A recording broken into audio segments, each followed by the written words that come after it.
26 जून 1960 की बात है। उत्तर प्रदेश के मैनपुरी का एक शहर है करहल, और इसी में ही एक स्कूल है जिसका नाम है जैन इंटर कॉलेज। वहाँ पर कवि सम्मेलन चल रहा था और कवि सम्मेलन में मशहूर कवि दामोदर स्वरूप विद्रोही वह एक कविता पढ़ने वाले थे। कविता का शीर्षक था दिल्ली की गद्दारी सावधान। बस इतना था कि जैसे उन्होंने पढ़ना शुरू किया तभी एक दरोगा मौके पर आते हैं, और दरोगा ने आने के बाद न केवल उस कवि को फटकारा, डांटा, बल्कि माइक छीन लिया।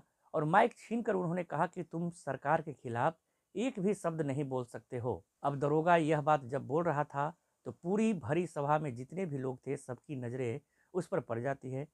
तभी उस भीड़ में से जो श्रोता होते हैं उनमें से एक श्रोता, जिसकी उम्र लगभग 21 साल के आसपास होती है, वह नया लड़का, नया युवक जो सीधा वहां मौके पर पहुंचता है, उस दरोगा को पकड़ता है और एक जोर की पटकनी लगाता है और चारों खाने चित कर देता है।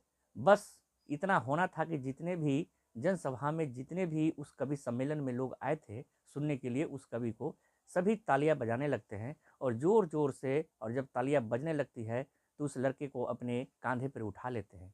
दरअसल वो लड़का कोई और नहीं बल्कि उस लड़के का नाम होता है मुलायम सिंह यादव, जो आगे चलकर उत्तर प्रदेश में 3 बार मुख्यमंत्री रहे और भारत सरकार में 1 बार रक्षा मंत्री भी चुने गए थे। आज की जो कहानी है दरअसल उन्हीं की कहानी है, जिसको सुनने के बाद शायद आप भी दंग रह जाएंगे। दरअसल जब यह घटना हुई थी तब उन दिनों केंद्र में पंडित जवाहरलाल नेहरू प्रधानमंत्री हुआ करते थे। आदाब, नमस्कार, सत श्री अकाल। मैं मुकेश चंद विद्यार्थी। आज की जो सच्ची घटना मैं आपको सुनाने जा रहा हूँ, दरअसल यह सच्ची घटना है उत्तर प्रदेश के जिला मैनपुरी की। लेकिन कहानी शुरू होती है 22 नवंबर 1939 को। 1939 को उत्तर प्रदेश के इटामा के सिपाही गांव के अंदर एक बालक का जन्म होता है और उस बालक का नाम रखा जाता है मुलायम सिंह यादव। अब मुलायम सिंह यादव पढ़ने में होशियार थे, बल्कि किसी भी कार्य को करने में बहुत ही ज़्यादा होशियार थे। उनकी होशियारी का अंदाज़ा इस बात से भी लगाया जा सकता है कि जब जब वह किसी भी जनसभा में किसी को संबोधित किया करते थे, तब वह जनसभा चाहे वह उनके इलाके की ही हो या फिर उनसे दूर जिले की हो या फिर कोई कितने भी किलोमीटर का क्यों न हो, बिना किसी कागज के सहारे के वो कम से कम 50 से 60 लोगों के नाम सिर्फ लोगों को देख कर ले लिया करते थे। उन लोगों को वो चेहरों से सिर्फ पहचान लिया करते थे, बल्कि आजकल तो लोग लिख कर नाम लिया करते हैं। दरअसल वो लड़का शुरू से में ही पहलवानी किया करता था, और पहलवानी करने के साथ साथ जब उसे मौका मिलता था तो अच्छा पढ़ने में भी था, और पढ़ने के साथ साथ उसको नौकरी लग जाती है। और नौकरी लगती है करहल का ही जो मैनपुरी का एक शहर लगता है, वह जैन इंटर कॉलेज होता है, वहाँ पर वो लड़का शिक्षक बन जाता है। आराम से पढ़ाई का दौर था, पढ़ा रहे थे, और पढ़ाते पढ़ाते कब उनके मन में आया कि उन्हें राजनीति में उतरना चाहिए। और राजनीति में वो उतरने के लिए उन्होंने हालांकि अपनी ज़मीन पहले से तैयार कर रखी थी। लेकिन एक बार यह बताया जाता है कि जसवंत नगर विधानसभा क्षेत्र में एक बड़ा दंगल आयोजित किया जा रहा था, और उस दंगल में जो मुख्य अतिथि के रूप में शामिल हुए थे वो जसवंत नगर के विधायक थे नत्थू सिंह यादव। अब नत्थू सिंह यादव वहाँ बैठे हुए थे, वो अपनी आंखों से इस दृश्य को देख रहे थे। ना केवल वो देख रहे थे बल्कि सैकड़ों की संख्या में उस दंगल में लोग मौजूद थे जो देख रहे थे कि एक लड़का जो अपने से दुगने बड़े पहलवान से जाकर भिड़ जाता है और उसको उठाकर पटक देता है। तो विधायक जी को यह बात बहुत पसंद आती है। विधायक जी उनसे पूछते हैं कि भाई तुम्हारा नाम क्या है? तो लड़का नाम बताता है कि मेरा नाम मुलायम सिंह यादव है। अब मुलायम सिंह यादव को जब अपने काम से फुर्सत मिलती थी, पढ़ाई लिखाई से या शिक्षा से, तो वो साथ में यह भी काम किया कर लिया करते थे। लेकिन वक्त आगे बढ़ता चला जाता है।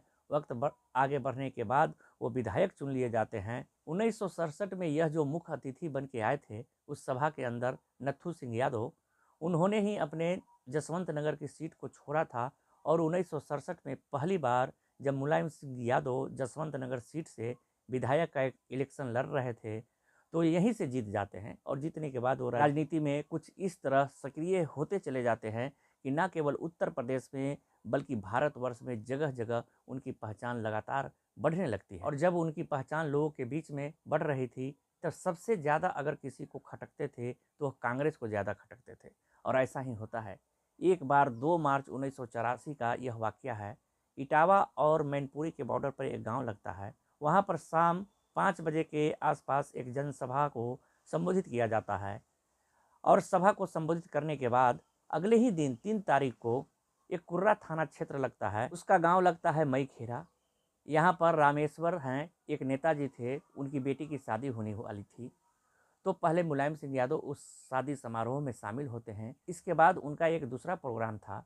उसी दिन जसवंत नगर थाना क्षेत्र का परसोवा गांव लगता है, वहाँ पर बच्ची सिंह के यहाँ पर एक समारोह था।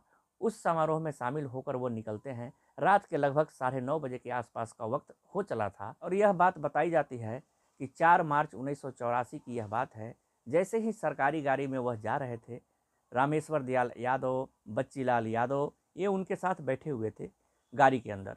गाड़ी थी एम्बेसडर कार, सरकारी गाड़ी थी, ड्राइवर गाड़ी चला रहा था, वो भी सरकारी था।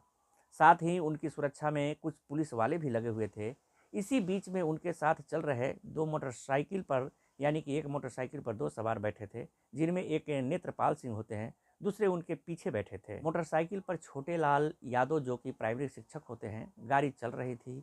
अब यहाँ से महज 1 किलोमीटर दूर ही गाड़ी निकली थी। अभी अंबरपुर गांव के पास जब गाड़ी पहुंचने वाली थी, एक आम का बगीचा पड़ता है, सुनसान इलाका था, जंगल का वो रास्ता था और साथ ही चारों तरफ अंधेरा ही अंधेरा था, क्योंकि रात के 9:30 या 10 बजे के आसपास का वाकया रहा होगा।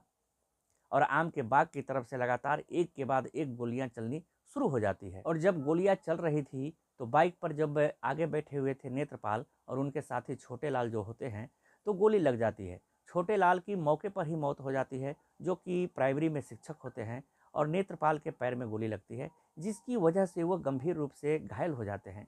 अब गोलियां जो चल रही थी लगातार उस एम्बेसडर कार पर चलाई जा रही थी, उस साइड में चलाई जा रही थी जिस साइड में मुलायम सिंह यादव बैठे हुए थे। मुलायम सिंह यादव को पूरी तरह से आभास हो जाता है कि आज उनकी हत्या हो ही जाएगी और यह जो गोलियां चला रहे हैं वह उनको हत्या कर देंगे। ड्राइवर का डिसबैलेंस हो जाता है, गाड़ी आगे चलती है और आगे चलने के बाद गाड़ी पलट जाती है और पलटकर खाई में गिर जाती है। और पीछे जो उनके पुलिस वाले चल रहे थे, पुलिस वाले उनसे बदमाशों से लोहा लेने लगते हैं। अब बदमाश भी गोली चला रहे हैं और पुलिस वाले भी बीच बचाव के लिए कोशिश कर रहे हैं, यानी कि डिफेंस कर रहे हैं ताकि उधर से गोली चलनी बंद हो जाए। लेकिन बदमाश गोली लगातार चलाए जा रहे थे। मुलायम सिंह यादव की कार पलटी हुई थी। मुलायम सिंह यादव की गाड़ी में जो रामेश्वर यादव बैठे हुए थे और बच्चीलाल यादव बैठे हुए थे, तभी मुलायम सिंह यादव भी अपनी सीट पर छुप जाते हैं, बैठ जाते हैं और वो अपने साथियों से कहते हैं कि तुम जोर जोर से चिल्लाना शुरू करो कि नेताजी को गोली लग गई है, नेताजी मर गए हैं। जब ये बात उन कार्यकर्ताओं ने सुनी तो उन्हें बड़ा आश्चर्य हो रहा था, अचरज हो रहा था कि आखिर यह मुलायम सिंह यादव जी किस तरह की बातें कर रहे हैं। क्योंकि मुलायम सिंह यादव को ऐसा लग रहा था कि अगर यह बात नहीं बोली गई तो बदमाश आज उनको मार कर ही जाएंगे, क्योंकि मोटरसाइकिल पर 2 उनके साथी थे, उनमें से एक मर चुका था, एक गंभीर रूप से घायल हो चुका था। लगातार गोली चल रही थी। पुलिस वाले उधर उन बदमाशों से लोहा ले रहे थे। कुल मिलाकर उनकी कार में जो सवार थे, उनके साथी नेता जो बैठे हुए थे, उन्होंने जोर जोर से चिल्लाना शुरू कर दिया कि नेताजी मर गए, नेताजी को गोली लग गई। और वो चीख रहे हैं, चिल्ला रहे हैं और ज़ोर ज़ोर से यही बताने की कोशिश कर रहे हैं। इतनी ज़ोर से वो बोल रहे थे कि रात का समय था, वो आवाज़ दूर दूर तक पहुंच जाती है। और गोलियों की आवाज़ सुनने के बाद अब यह अंबरपुर गांव के लोग या फिर पीछे के गांव के लोग भी मौके पर दौड़कर आने की कोशिश कर रहे थे, क्योंकि आधे घंटे से गोली चल रही थी। और जब ये गोली चल रही थी, इसी बीच में आवाज़ लग रही थी, तो भारी संख्या में लोगों ने बोलना शुरू कर दिया कि नेताजी मर गए, नेताजी मर गए। अब बदमाशों को बड़ा इत्मीनान हो चुका था। बदमाश ने यह बिल्कुल सेटिफाइड हो चुके थे कि नेताजी अब नहीं रहे और वो वहाँ से भाग जाते हैं।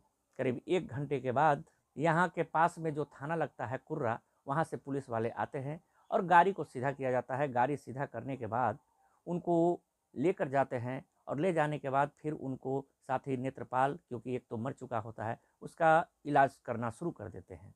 मुलायम सिंह यादव की जान में जान आती है। गाड़ी में बैठे हुए जो उनके साथी थे, उनकी भी जान में जान आती है। यहाँ से सीधे इटामा लेकर जाते हैं। फिर प्रेस कॉन्फ्रेंस होती है और प्रेस कॉन्फ्रेंस के बाद दर्जनों पत्रकार थे। जब दर्जनों पत्रकार आते हैं तो उन्होंने एक सवाल किया था कि मुलायम सिंह यादव जी, आखिरकार यह हमला जो आप पर किया गया है वो किसने किया, क्या आप इसके बारे में बता सकते हैं। तो उन्होंने नाम तो किसी का नहीं लिया, लेकिन एक पार्टी यानी कि कांग्रेस पर सीधे सीधे सवाल उठा दिया, क्योंकि मेरे बढ़ते हुए कद को लेकर कांग्रेस मुझे मरवाना चाहती थी। उसी के द्वारा यह हमला किया गया है। अब यह जैसी बात आती है फिर अखबारों में छपती है, लोगों तक पहुंचती है। कांग्रेस मुलायम सिंह यादव जी को मरवाना चाहती थी। साल 2024 में लोकसभा का चुनाव चल रहा है। भारत के प्रधानमंत्री हैं श्री नरेंद्र मोदी जी। नरेंद्र मोदी जी एक जनसभा को संबोधित कर रहे थे और जनसभा को संबोधित करने के दौरान ही उन्होंने कहा कि राजनीति में लोग कुर्सी के लिए किसी भी हद तक जा सकते हैं। जैसे क्या मुलायम सिंह यादव जी के जो बेटे हैं अखिलेश यादव जी और राहुल गांधी, यह दोनों का गठबंधन बताते हैं, एक पैक्ट बताते हैं और पैक्ट बनाने के बाद उत्तर प्रदेश में वह अलग अलग सीटों पर इलेक्शन लड़ रहे हैं। उनकी कोशिश है कि ज़्यादा से ज़्यादा सीट हासिल कर सके और कुर्सी पा सके। मुलायम सिंह यादव के बारे में वो याद करते हुए कहते हैं कि उन पर 1984 में मार्च का वो महीना था, जानलेवा हमला किया गया था। जिन पर हमला किया गया था वो मुलायम सिंह यादव हैं। उनके बेटे अखिलेश यादव कांग्रेस ही पार्टी के जो सबसे बड़े कद्दावर नेता राहुल गांधी से पैक्ट कर लेते हैं, यानी कि कुर्सी के लिए इंसान कुछ भी करने को तैयार हो जाता है। दोस्तों, इस पूरे घटनाक्रम को सुनाने का उद्देश्य किसी को परेशान करना नहीं, किसी का दिल दुखाना नहीं, बल्कि आपको जागरूक करना है, आपको सचेत करना है। आप जहाँ भी रहें अपना ख्याल रखें, सुरक्षित रहें। जय हिंद, जय भारत।